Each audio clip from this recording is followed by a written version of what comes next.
क्या आप जानते हैं प्रभु श्री जगन्नाथ पुरी को कैसे आए? जगन्नाथ जी का श्री विग्रह आधा अधूरा क्यों रह गया? और क्या आप जानते हैं कि कैसे भगवान नील माधव जी बने श्री जगन्नाथ?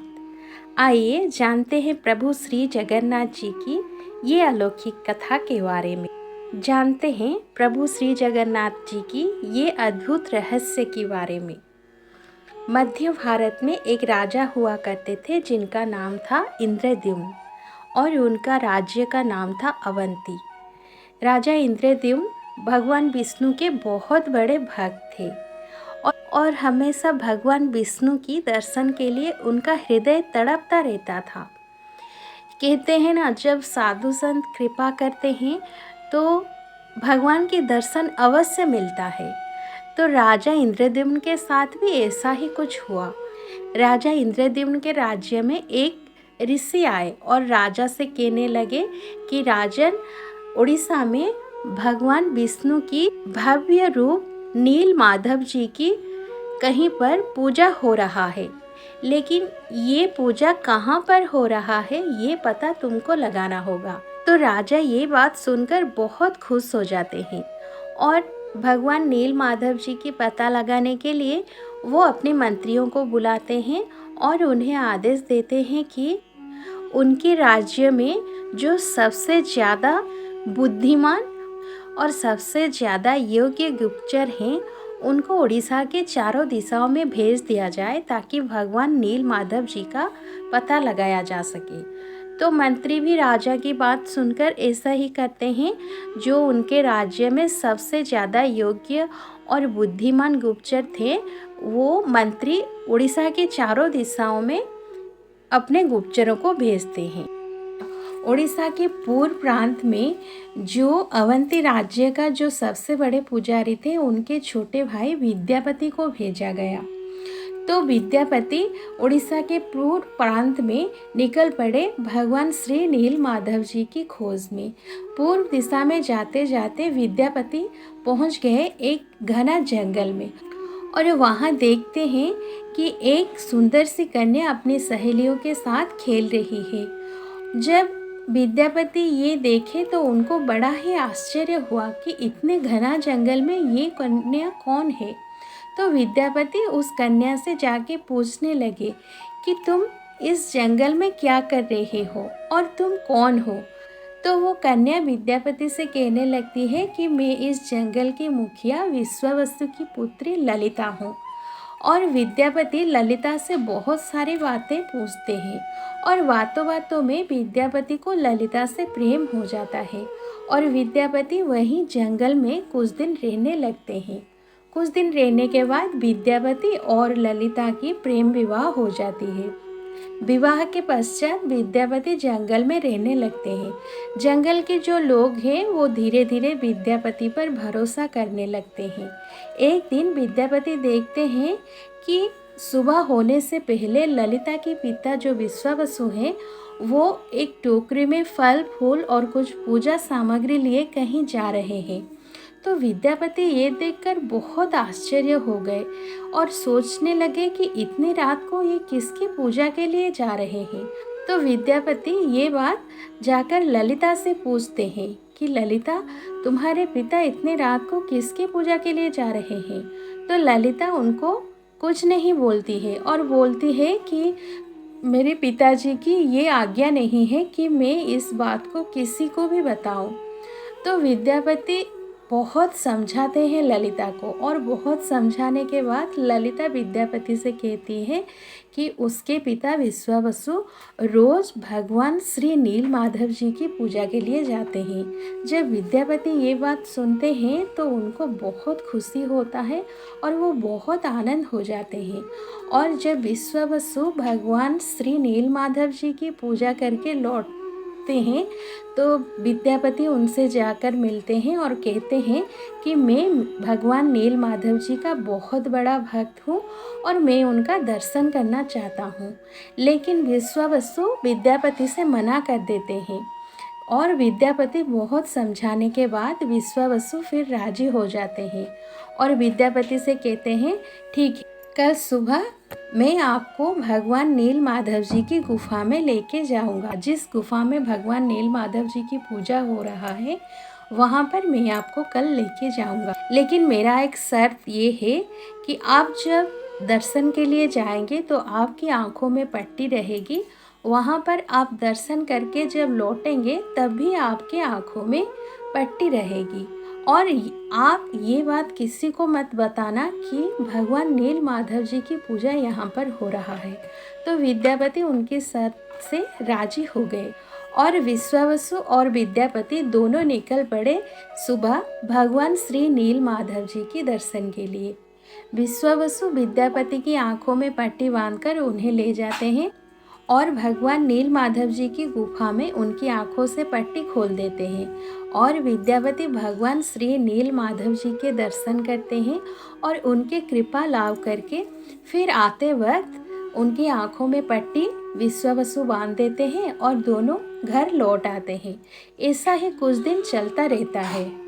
इधर राजा इंद्रद्युम्न भगवान नील माधव जी की संदेश पाने के लिए इंतजार करते करते कई दिन, कई महीने और कई साल बीत चुके थे और राजा बहुत चिंतित हो गए थे कि अभी तक उनको भगवान नील माधव जी की कोई संदेश नहीं मिला। तभी विद्यापति आते हैं और राजा से भगवान नील माधव जी के बारे में बताते हैं कि भगवान नील माधव जी उड़ीसा के पूर्व प्रांत में एक घना जंगल के अंदर एक गुफा में उनकी पूजा हो रहा है। तो राजा ये सुनकर बहुत खुश हो जाते हैं और राजा और विद्यापति दोनों निकल पड़ते हैं भगवान श्री नील माधव जी की गुफा में जहाँ पर उनकी पूजा होती है। यहाँ पर एक बात है कि आप सभी के मन में ये प्रश्न आएगा कि विद्यापति तो आंखों में पट्टी बांध कर जाते थे, तो वो राजा इंद्रद्युम्न को वहाँ कैसे लेके जा सकते हैं। विद्यापति बहुत बुद्धिमान गुप्तचर थे। तो उन्होंने क्या किया कि जब विश्वावसु विद्यापति की आंखों में पट्टी बांधकर उन्हें भगवान नील माधव जी की गुफा में लेके जाते थे तो विद्यापति उनके साथ कुछ सरसों के दाना लेके जाते थे और उसी रास्ते में वो सरसों के दाना वो डाल डाल कर जाते थे। तो वो सरसों का दाना कुछ ही दिनों में पौधा बनकर थोड़े बड़े बड़े हो गए थे। तो वो सरसों के दाने से एकदम भगवान श्री नील माधव जी की गुफा का पता चल जाता था। जब राजा और विद्यापति वहाँ पहुँचे, राजा वो सरसों के पौधों को देखकर बहुत खुश हो गए और विद्यापति को भी बहुत शाबाशी दी। राजा और विद्यापति दोनों भगवान नील माधव जी के गुफा में पहुँच गए। गुफा में जाकर विद्यापति और राजा इंद्रद्युम्न क्या देखते हैं कि भगवान नील माधव जी गुफा से अंतर्ध्यान हो गए हैं और राजा बहुत दुखी हो गए और भगवान को ढूंढने लगे। तभी राजा को आकाशवाणी होती है कि हे राजा इंद्रद्युम्न, मैं यहाँ जितने दिन तक रहना था मैं यहाँ रह गया, लेकिन अभी मैं दारू ब्रह्म के रूप में तुम्हें समंदर में मिलूँगा और तुम वो दारू ब्रह्म लेकर मेरा मूर्ति बनाना और मुझे पुरी में तुम्हारे द्वारा बनाया गया मंदिर में स्थापित करना और मैं पुरी में ही अब से पूजा जाऊंगा। ऐसा कहकर भगवान नील माधव जी राजा को बहुत आशीर्वाद दिए और राजा इंद्रद्युम्न और विद्यापति वहाँ से जब लौटते हैं तो गुफा में विश्वावसु आकर पहुँचते हैं और विश्वावसु राजा इंद्रद्युम्न और विद्यापति को देखकर एकदम अचंभित हो जाते हैं और विद्यापति से कहने लगते हैं कि मैं आपको मना की थी किसी को भी इस जगह के बारे में बताने के लिए, लेकिन आपने क्यों बताया, आपने मुझे ठगा है। जब विश्वावसु विद्यापति को ऐसे कहने लगे तभी आकाशवाणी हुई कि हे विश्वावसु, मैं तुम्हारे पूजा से बहुत प्रसन्न हूँ, लेकिन अब से मैं पुरी में श्री जगन्नाथ स्वरूप में पूजा जाऊँगा। और विश्वावसु भगवान नील माधव जी की ये बात सुनकर बहुत खुश हो जाते हैं और राजा इंद्रद्युम्न और विद्यापति अपने घर और विश्वावसु अपने घर लौट आते हैं। अगले दिन सुबह राजा इंद्रद्युम्न अपनी सेनाओं को लेकर जाकर पहुंचते हैं समंदर के किनारे और क्या देखते हैं कि समंदर में भगवान दारू ब्रह्म के रूप में तैर रहे हैं और राजा अपने सैन्यों को लेकर वो दारुब्रह्म को लेके आए। फिर राजा इंद्रद्युम्न दारुब्रह्म को लाके भगवान श्री जगन्नाथ जी का विग्रह का निर्माण कार्य आरंभ कर देते हैं। और भगवान श्री जगन्नाथ जी का विग्रह बनाने के लिए देश भर से कई कारीगर आते हैं, लेकिन वो सब असमर्थ रहते हैं। वो विग्रह बना ही नहीं पाते हैं। विग्रह बनाना तो दूर की बात है, लेकिन वो दारुब्रह्म को छू ही नहीं पाते थे। तो राजा बहुत चिंतित हो गए और अपने मंत्रियों के साथ परामर्श करने लगे कि कौन ऐसा कारीगर है जो इस दारुब्रह्म से भगवान श्री जगन्नाथ जी का विग्रह बना सके। तभी विश्वकर्मा जी एक वृद्ध कारीगर के रूप में आते हैं और राजा से कहते हैं कि हे राजन, मैं इस दारुब्रह्म से विग्रह बनाने में समर्थ हूँ। तो राजा पूछते हैं कि आप कौन हो? तो वो वृद्ध बोलते हैं कि मैं एक बहुत बड़े जाने माने प्रतिष्ठित कारीगर हूँ और इस दारू से मैं विग्रह बनाने में समर्थ हूँ, लेकिन मेरा एक शर्त है कि इस दारुब्रह्म के साथ मुझे एक कमरे में बंद कर दिया जाए और जब तक मेरा काम ख़त्म ना हो तब तक आप वो कमरे का दरवाज़ा ना खोले। 21 दिन तक मैं उस कमरे में इस दारुब्रह्म से भगवान की श्री विग्रह बनाऊंगा, लेकिन 21 दिन तक आप इस कमरे का दरवाज़ा मत खोलिएगा। तो राजा उनके शर्त मान लेते हैं और एक कमरे में विश्वकर्मा जी दारुब्रह्म को लेके जाते हैं और वहाँ पर शुरू करते हैं भगवान श्री जगन्नाथ जी का विग्रह का काम। कमरे का दरवाज़ा बाहर से बंद रहता है। जब 14 दिन हो गए तो राजा इंद्रद्युम्न की जो रानी थी उनकी नाम थी गुंडीचा। तो गुंडीचा रानी आकर वो दरवाजे के पास कान लगाकर सुनती है और उन्हें कोई आवाज़ नहीं सुनाई देती है। तो वो एकदम घबरा जाती हैं और विचलित होकर राजा इंद्रद्युम्न से कहने लगते हैं कि हे राजन, ये दरवाजे के अंदर से कोई भी आवाज़ नहीं आ रहा है। वो वृद्ध कारीगर हैं, इतने दिनों तक बिना खाए बिना पिए काम करते ही जा रहे हैं। आज 14 दिन हो गया है, कोई आवाज़ भी कमरे के अंदर से नहीं आ रहा है। लगता है वो जो वृद्ध कारीगर हैं उनके प्राण निकल गए हैं। तो राजा इंद्रद्युम्न कहते हैं नहीं नहीं, ऐसा नहीं हो सकता है, क्योंकि जब वो वृद्ध कारीगर आए थे तो उन्होंने शर्त रखा था कि 21 दिन तक कमरे का दरवाज़ा ना खुला जाए। लेकिन रानी गुंडीचा को ये अच्छा नहीं लगता है और वो सोच में पड़ जाती हैं कि एक वृद्ध कारीगर इतने दिनों तक कैसे एक कमरे में बिना खाए पिए रह सकते हैं। तो रानी राजा से बार बार कहने के पश्चात राजा फिर कमरे का दरवाज़ा खोल देते हैं। जब राजा कमरे का दरवाज़ा खोल देते हैं तो क्या देखते हैं कि भगवान श्री जगन्नाथ जी का विग्रह उनके भाई बलभद्र और बहन सुभद्रा के साथ आधा अधूरा बना पड़ा है और वो कारीगर भी कहीं अंतर्ध्यान हो गए हैं।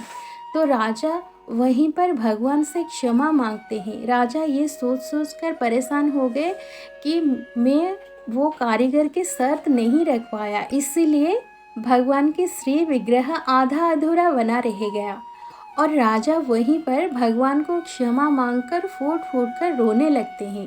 तभी भगवान आकाशवाणी से उन्हें कहते हैं कि हे राजन, तुम्हारी कोई भूल नहीं है, ये तो मेरी लीला है, मेरी इच्छा से ये सब हुआ है।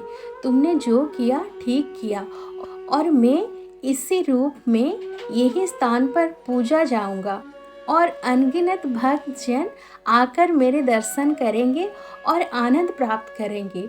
तुम मेरे लिए एक मंदिर बनाकर मेरे इस विग्रह को स्थापित कर दो। तो भगवान की ये बात सुनकर राजा इंद्रद्युम्न एकदम आनंद से भर जाते हैं और लग जाते हैं भगवान श्री जगन्नाथ जी के मंदिर बनाने में, उनकी विग्रह स्थापन करने में। और राजा इंद्रद्युम्न पुरी में भगवान श्री जगन्नाथ जी का मंदिर बनाकर वहीं पर भगवान श्री जगन्नाथ जी को स्थापित करते हैं। आज जगन्नाथपुरी 4 धामों में से एक धाम है। ना जाने कितने अनगिनत भक्त यहाँ आते रहते हैं और भगवान की कृपा लाभ करते रहते हैं। और प्रभु श्री जगन्नाथ जी उड़ीसा लोगों की प्राण हैं। जाने भगवान यहाँ पर कितनी लीलाएं करते रहते हैं। कभी किसी भक्त का कटा हुआ हाथ जोड़ देते हैं, तो कभी किसी भक्त के हाथ से नारियल लेके खा लेते हैं और कभी कोई भक्त के लिए अपना रथ बीच रास्ते में ही रोक देते हैं। तो ये है जगन्नाथपुरी का रहस्य और ये है भगवान श्री जगन्नाथ जी का अलौकिक कथा। और ये है कथा भगवान नील माधव जी कैसे बने जगन्नाथ। भगवान की लीला अपरंपार है, वो जो चाहे वो करते हैं। राधे राधे, जय श्री कृष्ण।